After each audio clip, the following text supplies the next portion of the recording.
Welcome to Take 5 with Drew Troyer, where I spend 5 minutes talking about 5 elements of something that's important to asset management. Today, I'll discuss standardized work, the blueprint for reliability, based upon a recently published article in Reliable Magazine. Let's talk about why standardized work is so important. Maintenance is repeatable. Uh, As such, it can be standardized and then libraried so that we can reuse standard job plans. Standardized work allows us to leverage the repeatable nature of maintenance work. It's unlikely that you see very many new and unique failures. As such, the responses can be standardized. A generic one line statement like replace motor isn't a plan. We need to plan for safety.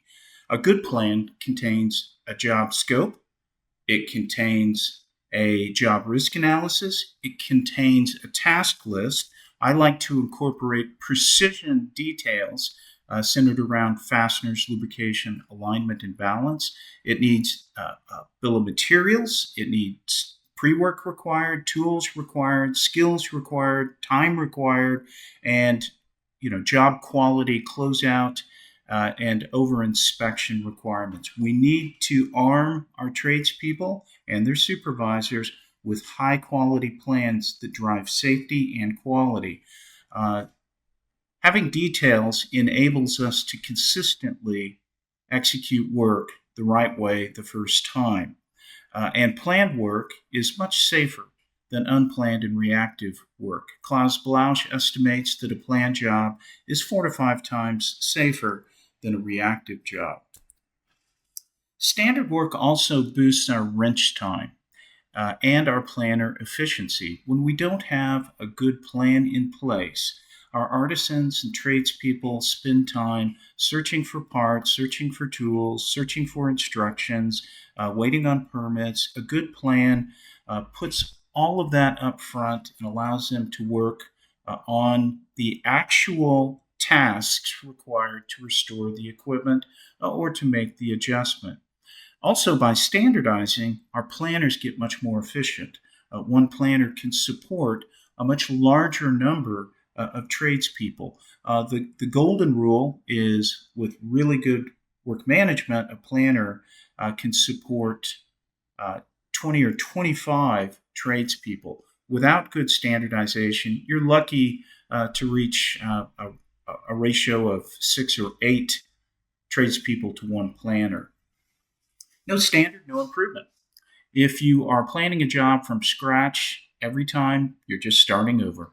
You're not benefiting from the opportunity to learn from the last time that job was executed and improve that job plan over time. Doc Palmer would call this the Deming cycle, the plan, do, check, act cycle.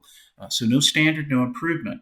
Also, if we don't have a standard plan, we don't have an opportunity to find those pockets of excellence at one site or one area, standardize it, and then apply it more broadly, horizontally across the organization.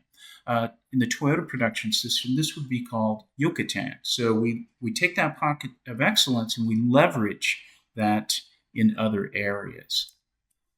In my opinion, all of our routine jobs and common jobs should be executed to a standard plan in a library with a standard notification taxonomy. I aim for 100% of our time and usage-based tasks. So that would be your rebuild, replace tasks, your statutory tasks, your lubrications, your adjustments, your calibrations, your inspections, your monitoring, non-destructive testing. And I like to see at least 80% of the condition-directed or inspection-directed tasks done to a very similar high quality standard. For more great content, please do subscribe to Reliable Magazine. The website is identified there. And I really appreciate you joining me for this edition of Take 5. Thank you very much.